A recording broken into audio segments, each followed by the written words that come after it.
Shalawam, Israel. We'd like to give all praises, honor, and glory to Yahawah, Ba'ashem, YAHAWASHI. Double honors to the apostles and the elders of Great Millstone. And Shalawam to like out there doing this work of faith, labor, love, truth, sincerity. You know, we the brothers from DTA. To come to a quick lesson. Shalom. Brother Taza War. Brother Sean. All right, so we just wanted to go in the spirit real quick. Just try to pull out a quick lesson. Basically on showing brothers how do you provide for your household. Because you got a lot of brothers out there that have misconceptions upon things. Young brothers coming into the truth and things of that nature. We got these guys out here like IUIC, ISUPK, and different things of that nature. They come with a complete different doctrine as far as, how do you take care of your household, So through the spirit, we just hope this quick segment is edifying, and if one of y'all could grab Sirach 27:3 for me real quick. You said what, Sirach? Yeah, Sirach 27:3.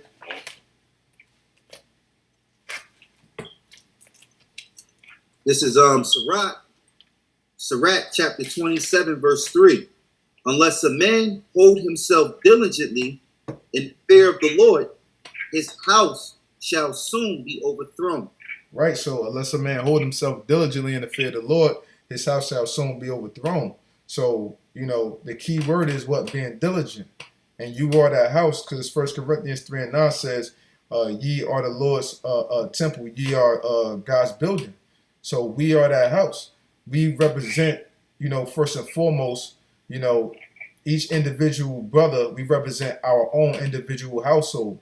Whoever you got in your household, whether if you got sons, daughters, you got an Eve with you, you represent your household. And more importantly, you represent a part of the body of Yahawah, Ba'ashem, YAHAWASHI, which is the entire household. So when you look at it on those two aspects, you're a part of the household. We're part of the household of the Great Millstone through the spirit of Yahawah, Ba'ashem, YAHAWASHI. And individually, every man holds their own household. But how do you truly hold down your household? By being diligent toward this work, man.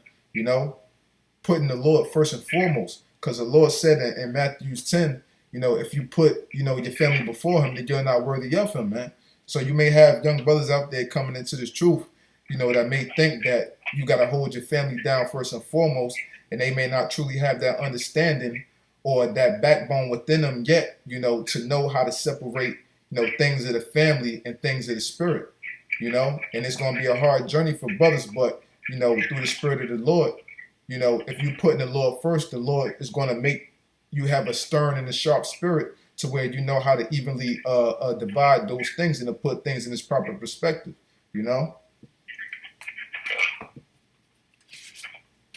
Right. I got a quick precept. This is Ephesians chapter 6, and I start at 5. Servants, be obedient to them that are your masters, according to the flesh, which is our apostles and elders of Great Millstone, right? With fear and trembling, in singleness of your heart as unto YAHAWASHI. All right? It says, not with eye service as man pleases, but as the servants of YAHAWASHI, doing the will of the Most High from the heart. Because you're supposed to be pleasing Yahawah, Ba'ashem, YAHAWASHI. Doing that, the Lord will protect our house, man. Serving the Lord. Verse 7, with goodwill doing service as to the Lord and not to men, knowing that whatsoever good things any man doeth, the same shall he receive of the Lord, whether he be bond or free. Okay. I got something right quick.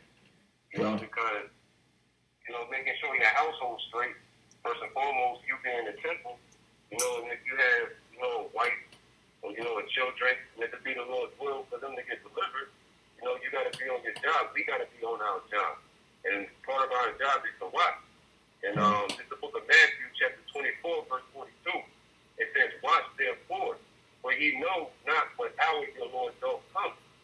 It says, but know this, that if the good man of that house had known and would watch the thief would come, he would have watched and would not have suffered his house to be broken up. So what? We gotta watch for the prophecy. We gotta watch for the times at that hand.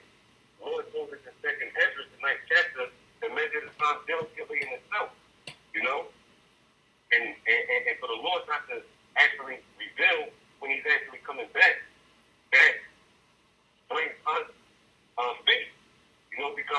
if we knew when the Lord was coming back, you know, you got certain guys out there that wouldn't be sincere about this thing. You know, if they knew that the Lord was coming back, you say January 12th, 2017, everybody will be lackadaisical. They'll be chilling right now, and they feel as though when that time approached, then they'll get on the job. That's why the Heavenly Father didn't allow for his son to reveal the time he was coming in. YAHAWASHI don't even know what time he's coming. You know? But that's what the Lord told us to watch. You know, so our house won't be broken up. You know, so our temple won't be broken up. Because the scriptures tell us that the Lord comes like a thief in the night, man. You know, he comes when you sleep. But we are of the light and not of them that are in darkness. Because YAHAWASHI revealed his truth unto us. You know? But reading on verse 24, it says, therefore be ye also ready, for in such an hour as ye think not the Son of Man cometh. It says, who then is a faithful and wise servant, whom his Lord has made ruler over his household, to give them meat in due season. It says, blessed is that servant whom his Lord, when he cometh, shall find so doing. Verily I say unto you, that he shall make him ruler over all his goods. You know? So YAHAWASHI is looking for that faithful servant. You know, men that are doing the work, watching for the prophecy, you know, in his absence. You know? In his absence. And that's why we give, you know, double honor to the apostles. Because they was out there teaching before the prophecies actually started speaking as loud as they're speaking right now. You know, they showed a great deal of faith. You know? Us brothers coming in at this present time, you know, we have faith because the Lord blessed us with it, but it's even more faith because we actually seeing the prophecy speak as the Lord called us into this thing, man. So we got to keep our fire as a flaming fire, you know? And then we in the time to have our candle dimmed. You know, we in the time now to where we got to trim our lamps, man. You know, if you brothers want to expound on it. Yeah, I got something real quick to add on to that, because that's true. You know, how you watch over your house, you do the works of the Lord. You got to prepare. The Lord preparing us for the day of the battle. So we have to prepare ourselves, our minds, in doing this work, our spirits. Thinking of the Lord 24 hours, man. You know, this is 2nd Esdras chapter 14, verse 13. Now therefore set thou house in order, and reprove thou people. Comfort such of them as be in trouble, and now renounce corruption. Because the Lord told us to what? Go out, we learn his word, to go out there and prophesy. When you learn this word, you know, you basically building upon your house. That the Lord is going to, that if you endure it, the Lord can establish you a part of his body, and he can deliver your household. So I'm going to read that again. Now therefore set thou house in order, and reprove thou people. Comfort such of them as be in trouble, and now renounce corruption. Because we supposed to go out there and shake the finger, man. Shake the hand. Tell 2/3 that they're going to be destroyed. We're supposed to condemn, reprove, rebuke, exhort. You know, we're supposed to exhort who? The Lord's name. You're supposed to do the will of the Lord. That's how you set your house in order. You got guys running around here scared, not wanting to show their face, you know, want to be secret disciples, you know, and, you know, believe in the word secretly. Nah, man. Once you learn this word, we supposed to go out and teach it so that the hopeful elect can wake up. But while we doing that, while our minds and our spirits are prepped to do that, the Lord has got our back. He's building and keeping our household secure. And he's adding into whoever coming into your household, man. Whether it be a woman, whether it be your father, your mother, if the Lord's will, because it's all according to the Lord's will, who is a part of your household. We don't even know of our own household. You can have kids, but that don't mean that your kids got to be delivered. Con. You know? Hey, real quick too, that made me think of I got one point to mention in one scripture, but that made me think in the book of I believe it's in the book of Judges or the book of Joshua, chapter 7, dealing with the guy dealing with the guy named Achan, you know, name Achan, and when you look it up in the Hebrew, his name actually means trouble. Now he brought trouble unto the children of Israel, because he was dealing with Joshua, and when he had got the spoils from a certain war, you know, he went and took some spoils for himself, and the Lord said, leave the spoils. And the next battle that they would get some bread for the spoils, but all these current spoils was supposed to be for the Lord, for the spiritual household. But he tried to take from the Lord and try to provide for his personal household. And the Lord killed him and all his family, man. So that goes to show you through the spirit. If you try to put your actual family before the Lord will take you and your whole family out. That's why you have to be about the spiritual family first and foremost. You have to set your house in order, which is personally you. You checking yourself, you examining yourself, and you being there for the spiritual house of the Lord. That's truly showing you that you'll provide for your family. Because if you seek in the kingdom, then the Lord going to provide all the extra additives and the extra benefits for you to get by, for you and your family to get by. So real quick, this is First Timothy chapter 5, verse 8. But if any provide not for his own, and especially for those of his own house, he have denied the faith, and he is worse than an infidel, man. Okay? So if you're not providing for the household of the Lord, then you have denied the faith, man. Because why? Because if you're doing that, you showing that you don't only care about your brothers who you laboring with, you showing that you don't care about your family, man. And what? We are of the house of YAHAWASHI. The Lord cares for us. He watches over us and he protects us in this wicked ass world, man. Okay? So we important to the Lord. The Lord said about the elect, he that toucheth you touches the apple of my eye. So he cares about his family. So therefore we have to care about our family and do this work, man. That's how we provide for them, man. You know? That's how you keep your family safe.